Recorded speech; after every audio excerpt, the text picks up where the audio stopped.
You heard a lot about your talk with Saban at the end of the game.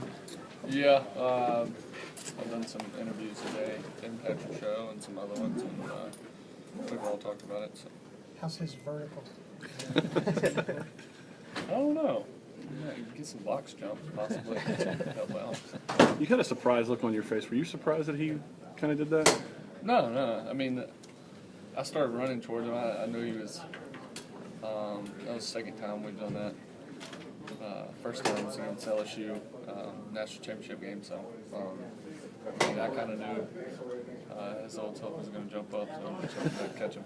How many times do you think you've seen him that just, he's like a pure moment of happiness, it almost seemed like? I mean, a good bit. Definitely more than y'all. He's got a more serious look with y'all, but I mean, he cuts up around us. AJ, what's made Jelston so effective in short yardage around the goal line? You found him a lot for touchdowns and everything like that. I think it's just we have a really good mixture of run and pass. Even a lot of people think just because we get down there we're just going to pound it. We have some good play action pass plays, and the guys do a really good job of getting open, especially Nudie. He's really good coming out of the backfield and gets lost a lot of times, so helps us out. Hey, Jay, Coach Saban talks about you and your leadership ability, and he's also talked today about after a big win like Saturday night and then getting ready for this week. Do you take extra thought about what you're going to do on the practice field insofar as leadership in a week like this? No, I mean, I'm just going to stay my normal self. I think we got enough really good leaders on this team and older guys to lead this team in the right way. And I mean, we're not going to get caught up in this one win.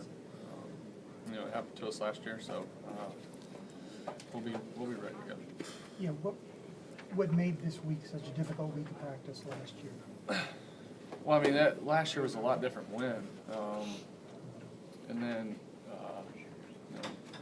playing Texas A&M, it was one of the top teams in the country at the time. Also, I mean, and them having the offense they had, so there was just a lot of exhausted guys out there. We had some beat up guys, especially from the week before.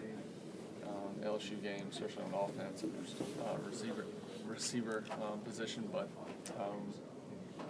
other than that, I mean, like I said, we'll be ready to go. The team isn't as beat up this year as you say as it was on. I mean, last year, we had at the wideout position. I mean, it was really bad. Receivers were down everywhere going into the LSU game, and then Coop fell out in the LSU game injury. So.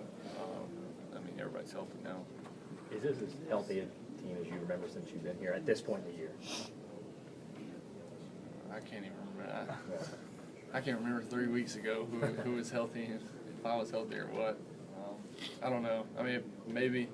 I know we haven't had really, big injuries like we did last year, losing, like D. Hart and then DeAndrew, but other than Benny this year, I can't really remember.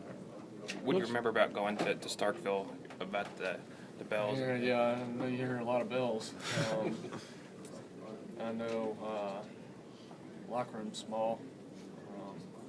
It's on top of theirs and a building, and they play music the whole time. Usually, that's it.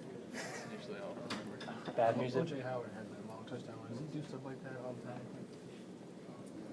Well, I mean, we don't really run full yardage plays like that. He catches it, I'll probably sprint about 10 yards, but we're not running for touchdowns really in practice.